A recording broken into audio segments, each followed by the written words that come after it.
Introducing the latest and greatest in cool design, an adapted crystal that invites a cooling breeze wherever you stand. Try the Breezinator and blow your tensions away.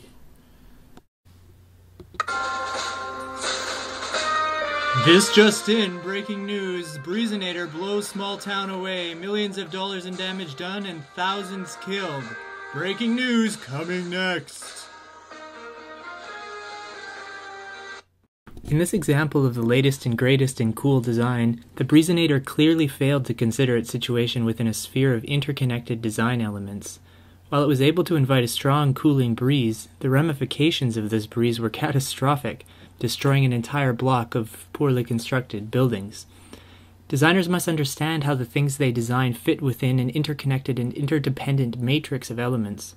Cultures and communities arise through this interconnected web of designed elements, as each interacts with the other to inform an entire superstructure or system of interrelated parts, which become emblems or manifestations of a particular community or culture.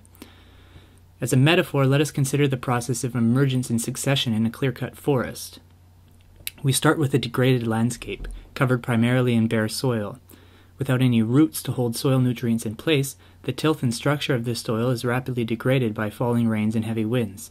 Over time, a few well-designed plants see this state of degraded soil as an opportunity and move in. Lupins, which are able to pull nitrogen out of the air and store it in the soil, begin the slow process of restoring the earth. Stinging nettles, who pull large concentrations of minerals from deep in the earth, grow and die in rapid succession, accumulating these minerals in the earth's topsoil. After a few years, these plants of primary succession are joined by larger soil stabilizers. Red alder trees, like lupins, are able to store nitrogen in the soil and grow deeper roots. They help stabilize water flow and begin to restore the forested nature of this land. Encouraged by these developments, larger and larger animals begin to take up residence in the forest. Through their activities, these animals help distribute some of the seeds of the plants they eat, further developing upon the work of previous species.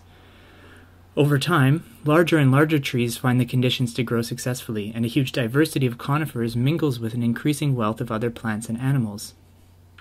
Successful design is actually a lot like this. It is actually able to build upon existing conditions to create a greater connection between elements, and in so doing, improve the experience of all those elements. It clearly considers how the design will be experienced or used in a particular situation or place, and helps to connect that user to the larger and smaller elements of his or her own identity. Good design fits and connects to other elements in a user's community and helps to inform his or her identity. From a simple smiley-faced mug, which connects with the user's identity as fun and happy, to a large multifamily dwelling designed using eco-friendly principles, successful designs elegantly situate themselves within a whole web of interrelated parts. Consider the story of Frankenstein, a classic in environmental literature, as a counterexample. Dr. Frankenstein is hell-bent upon designing the first ever created human. So caught up in being the first ever to achieve such a lofty design, Frankenstein ends up creating a monster who kills his entire family. While design does incorporate all of the elements we more commonly associate with it, such as the blend of form and function, the usefulness of any design, etc., really great design helps to enliven and connect a whole interdependent web of phenomenon and things in order to encourage a better experience for all of those interrelated parts.